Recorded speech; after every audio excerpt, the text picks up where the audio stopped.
There are three completely different retirements, not three income levels.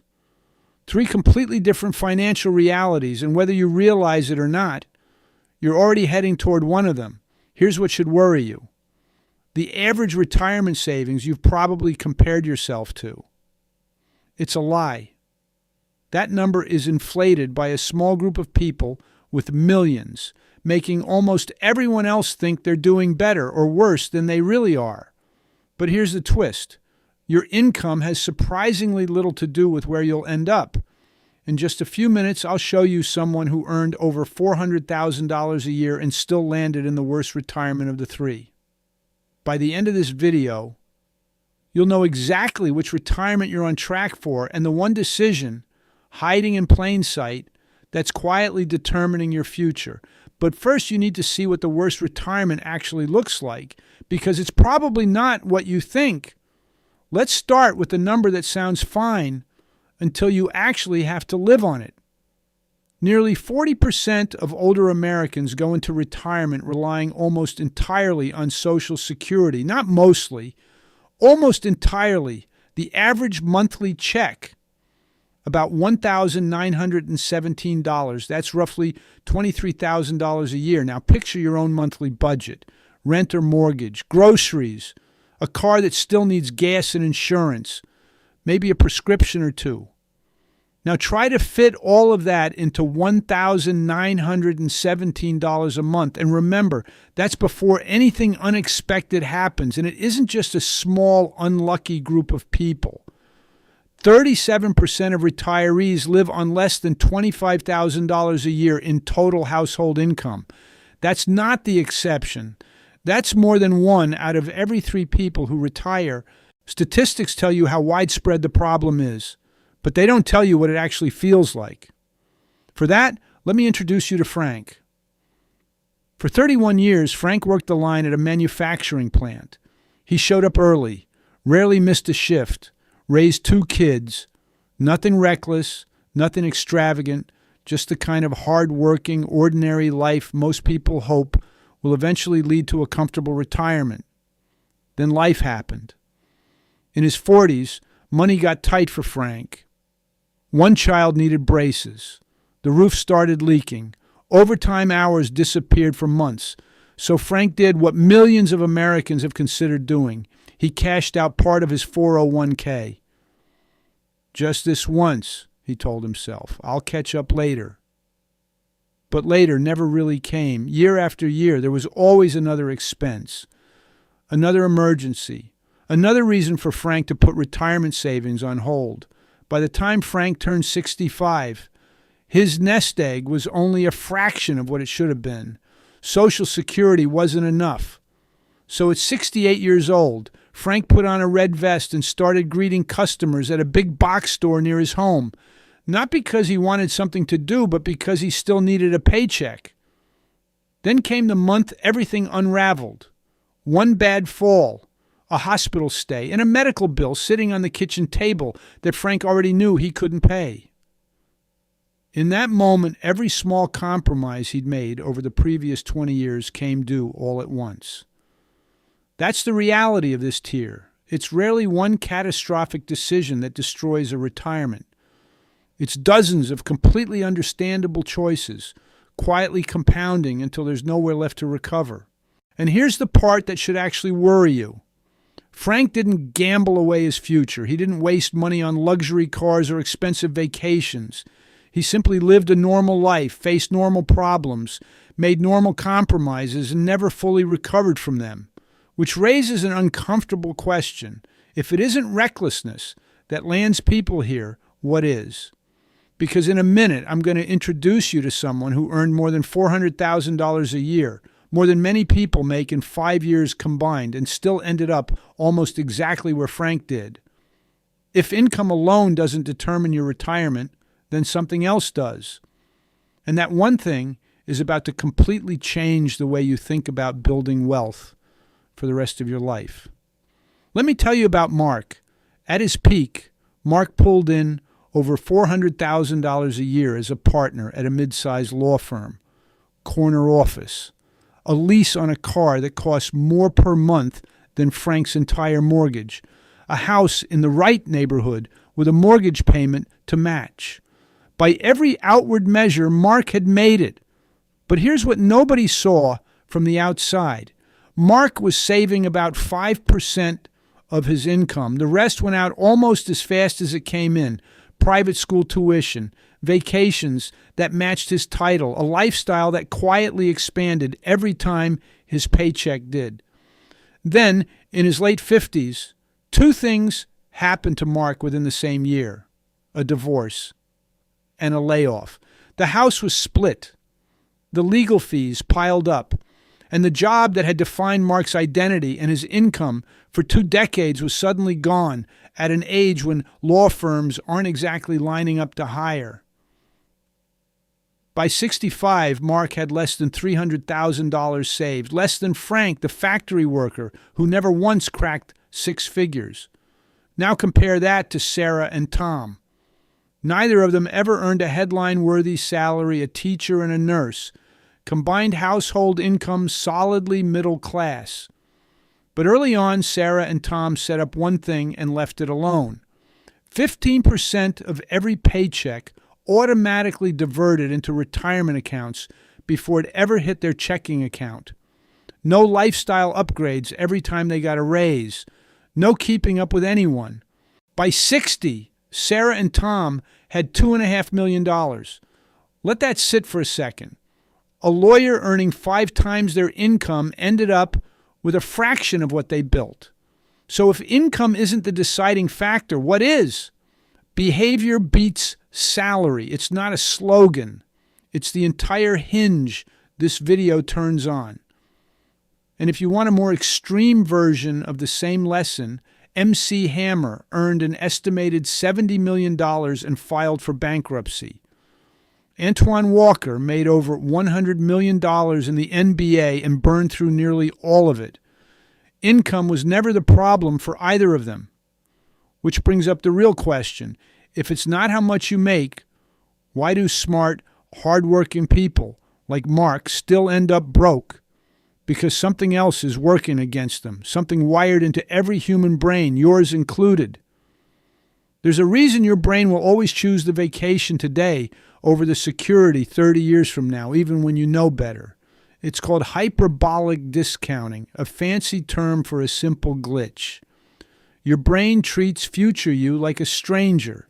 Security decades away just doesn't feel as real as the trip, the upgrade, the I deserve this purchase sitting in front of you right now. And it gets sneakier than that. Ever stopped opening your 401k app because some part of you suspects the number isn't going to be good? That's not laziness. That's the ostrich effect, a documented, predictable pattern where people avoid financial information the moment they sense it might be bad news. The irony is brutal. The years you avoid checking are usually the years you need to be paying the closest attention. Here's the part I want you to actually hear. This isn't a willpower problem. It's not a character flaw. It's a design flaw built into every human brain, including the brains of $400,000 a year lawyers. Which raises a question worth sitting with. If your own brain is quietly working against your future, is there anything that actually fixes that without requiring superhuman self-control? Turns out there is. There's a policy already sitting inside most 401k plans built specifically to outsmart this bias without you having to rely on willpower at all. We'll get to exactly how it works. But first, if broke is as much a psychology problem as a money problem, it's time to see what the opposite actually looks like. Because the tier waiting on the other side of this isn't what most people assume it is either. So let's talk about the tier almost nobody expects. Not rich, not some fantasy of yachts and beachfront property, comfortable. And here's the first thing that might surprise you. Comfortable isn't a consolation prize. It's the actual target, the retirement most people are trying to describe when they say, I just want to be okay. But okay isn't a feeling you can bank on. It needs a number behind it, one that actually holds up. Here's where almost everyone guesses wrong. Most people think comfortable retirement means becoming rich. It doesn't. It means reaching the point where your money quietly replaces your paycheck. Financial planners have spent decades trying to answer one simple question. How much savings does that actually take? Their answer became known as the 4% rule. It's surprisingly simple. For every $1 million you've built, history suggests you can usually spend around $40,000 a year while giving your money a strong chance of lasting decades. That's the math hiding behind financial freedom. Nothing flashy, just consistency paying you back. Now go back to Sarah and Tom, the teacher and the nurse. The ones who never touched a headline-worthy salary, who just let 15% disappear into retirement accounts before they ever saw it. Remember their number? $2.5 million.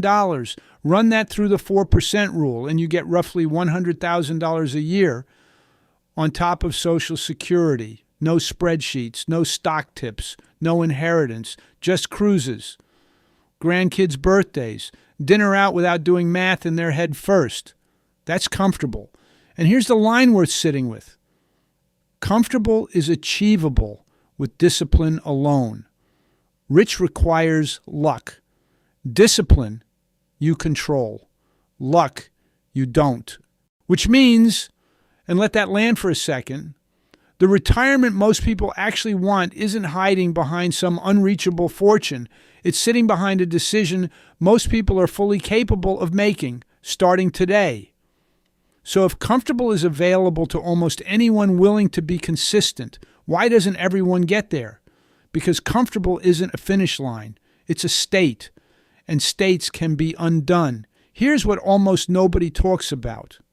There's a threat that can take 30 years of disciplined saving, 30 years of automatic contributions and boring, sensible choices and unravel it in about 18 months. It doesn't care how much you saved. It doesn't care how smart your plan was. And the people it hits hardest, they usually never saw it coming because it's not the risk anyone warns you about. That's next. Here's the threat nobody warns you about. It's not a crash. It's not a recession. It's something called sequence of returns. And it doesn't care how disciplined you were for the previous 30 years. Imagine two retirees, Daniel and Grace. Same savings, same lifetime returns. The only difference? Daniel retires just before a market crash. Grace retires 20 years later. Grace barely notices. Daniel might never recover. Same discipline, same investing. Completely different ending. Not because they made different choices, but because they retired at different moments. Think about that for a second. You could do everything right for 30 years and still get unlucky in the first 18 months that matter most. That's not a hypothetical. That's exactly what happened to retirees like Daniel, who stopped working right into 2022, a year the market dropped hard, right as they started pulling money out instead of putting it in. But sequence of returns isn't the only threat hiding in plain sight. There's a slower one, quieter. It doesn't crash. It erodes. Inflation. At just 3% a year, inflation cuts your purchasing power in half in about 24 years. Half. Which means the same $100,000 income that feels comfortable at 65 might buy what $50,000 buys today by the time you're 89. And it's not theoretical either. 2022 and 2023 delivered a real-world stress test, and the retirees it hit hardest weren't the reckless ones. They were the cautious ones, the ones who'd done exactly what they were told. Park it somewhere safe, fixed income, low risk. Inflation doesn't care about safe. It erodes safe just as fast. Now add a third pressure, one most people assume is solved permanently, no action required. Social Security. Here's the number almost nobody knows, 2035.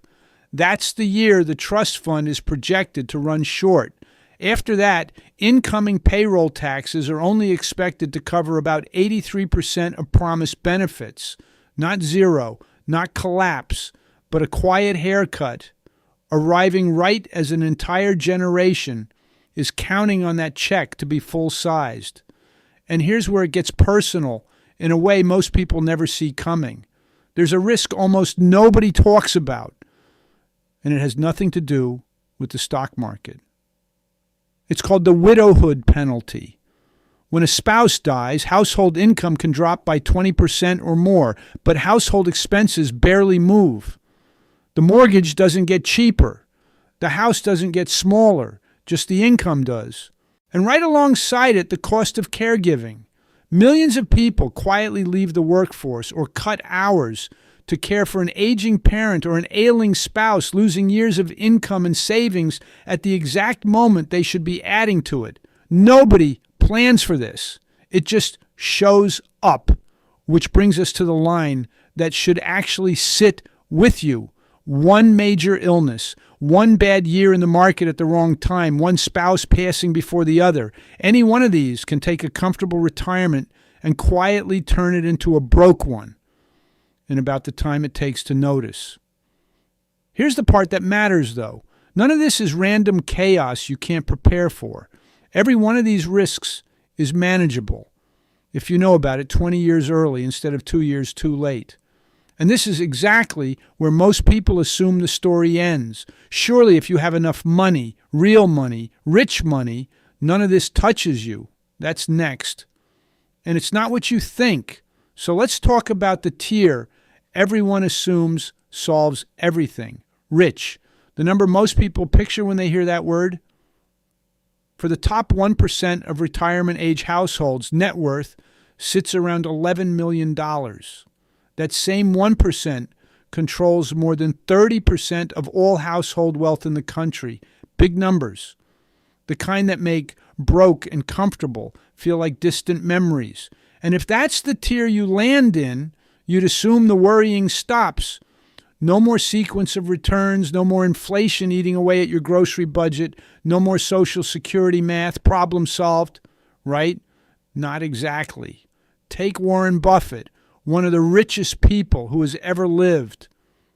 And he still lives in the same house he bought in 1958 for $31,500. No mansion, no fleet of cars. He built a fortune most people can't even picture, and then simply didn't change his life to match it. That's not frugality for its own sake. That's a signal. Somewhere along the way, Buffett stopped treating wealth as a lifestyle upgrade and started treating it as a legacy, something to be stewarded, not spent. Which raises a strange question. If money isn't buying him a different life, what's it actually for? Now meet Maria, a software engineer who spent 2 decades building toward one thing, a company exit. When it finally happened, it happened big, $12 million, almost overnight. On paper, Maria's story looks nothing like Frank's or Sarah and Tom's. But strip away the number, and the behavior underneath is identical. Maria didn't get rich by accident. She saved aggressively for years before the payoff ever arrived. She just added one thing Sarah and Tom never had, a concentrated bet that happened to pay off.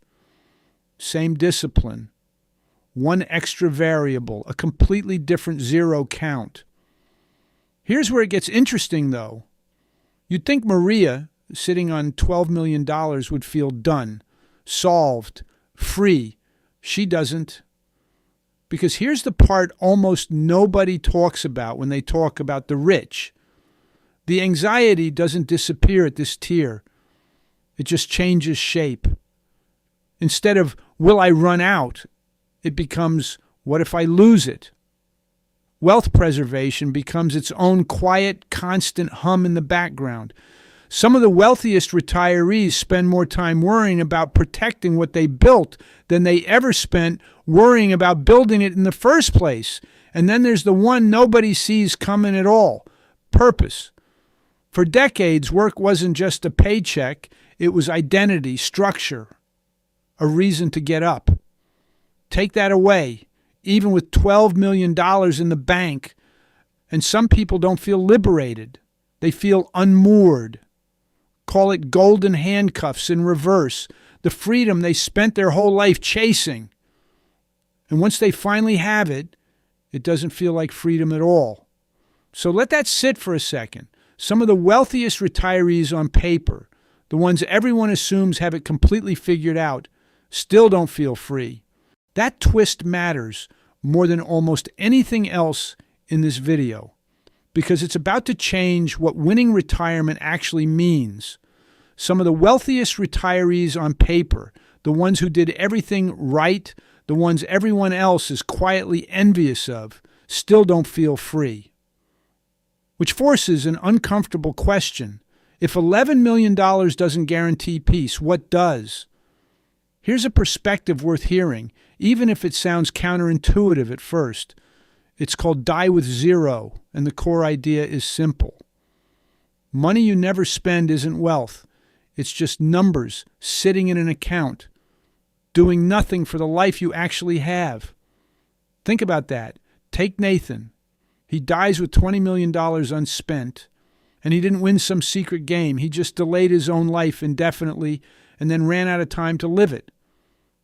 Compare that to Rachel, who has $500,000, decent health, a few close friends, and something that gets her out of bed with purpose. On paper, no contest. Maria's 12 million dwarfs Rachel's number completely. But paper isn't where retirement actually happens. Health, relationships, purpose, community. None of those show up on a net worth statement. And yet every single one of them determines whether the years you've saved for actually feel like living or just waiting. A retiree with modest savings, strong relationships, and a reason to get up each morning can genuinely outlive while someone sitting on 8 figures, isolated, unwell, and unsure what to do with their time.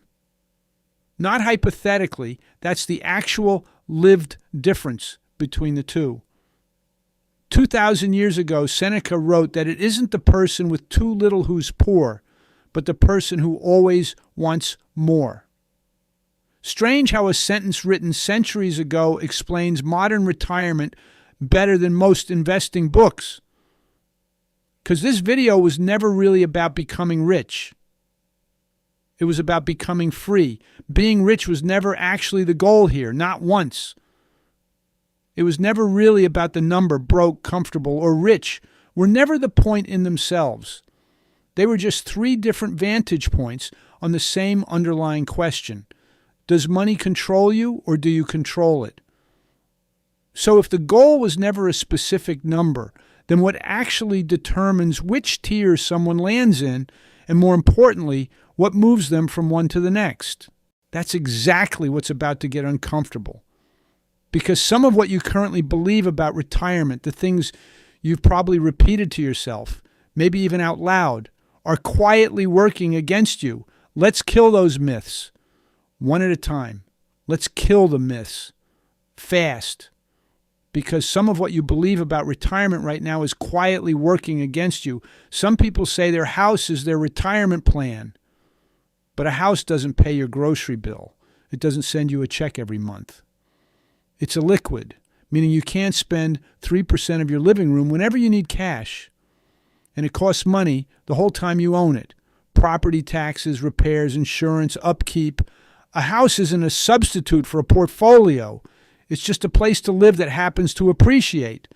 Some people believe there's one magic number, 1 million, 5 million, whatever it is. But there isn't. There never was. Your number depends entirely on what you spend. Not some universal figure everyone's supposed to hit. Someone spending $40,000 a year needs a completely different pile of savings than someone spending $120,000 a year. Chasing a magic number is chasing the wrong question. Some people say, I'll just work longer if I need to. But more than 40% of retirees leave the workforce earlier than they planned. Not because they wanted to, but because of a layoff, a health scare, or a company that decided for them.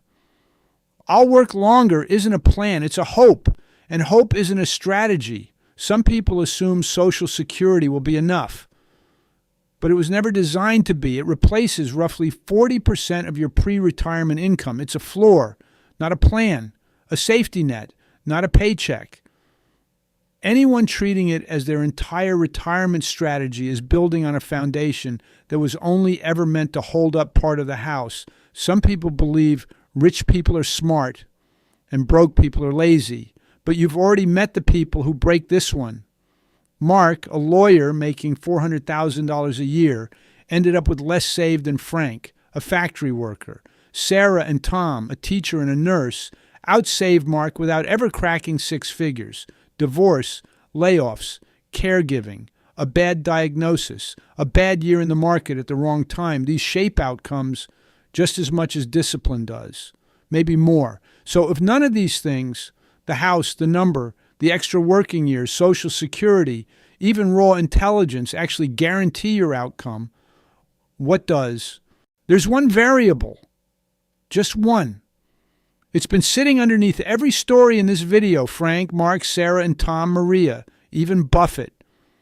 And unlike almost everything else we've talked about, this one is fully inside your control, starting today, no matter which tier you're closest to right now.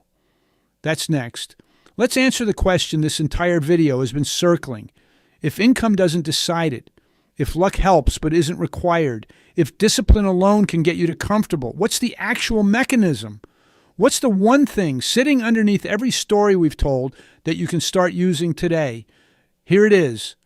Automatic behavior beats willpower every single time. Go back to Sarah and Tom for a second. Not the number, the mechanism. They didn't out-earn Mark. They didn't outsmart him. They just set up 15% to disappear from their paychecks before they ever saw it, and then they left it alone. No monthly decision. No moment of temptation, no test of discipline they had to pass over and over for 30 years. That's the whole trick. Remove the decision, and you remove the failure point.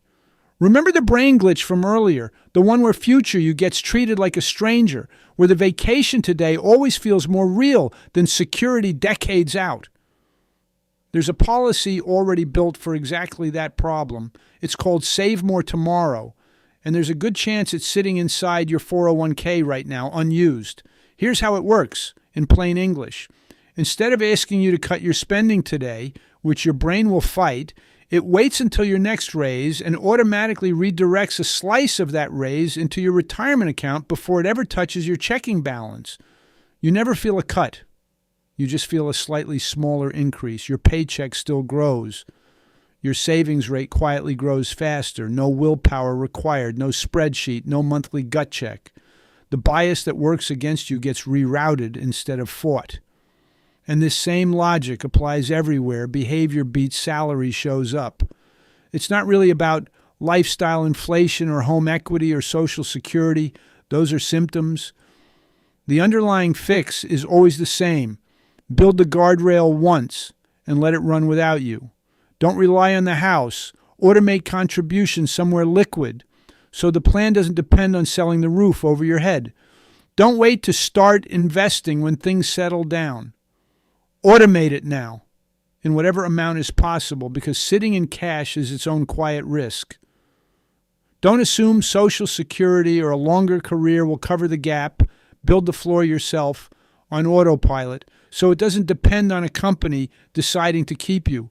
None of this requires becoming a different person. It requires one decision made once that removes the need for 1,000 future decisions. And here's the part worth sitting with as we close in on the end of this. The target was never rich. We already saw that some of the wealthiest retirees on paper still don't feel free. The actual target, the one within reach at more income levels than you'd think, is the moment work becomes optional. The moment money stops running the show in the back of your mind. That moment isn't reserved for 8 figures. It's available at $2.5 million. It's available at $500,000 with good health and people who care about you.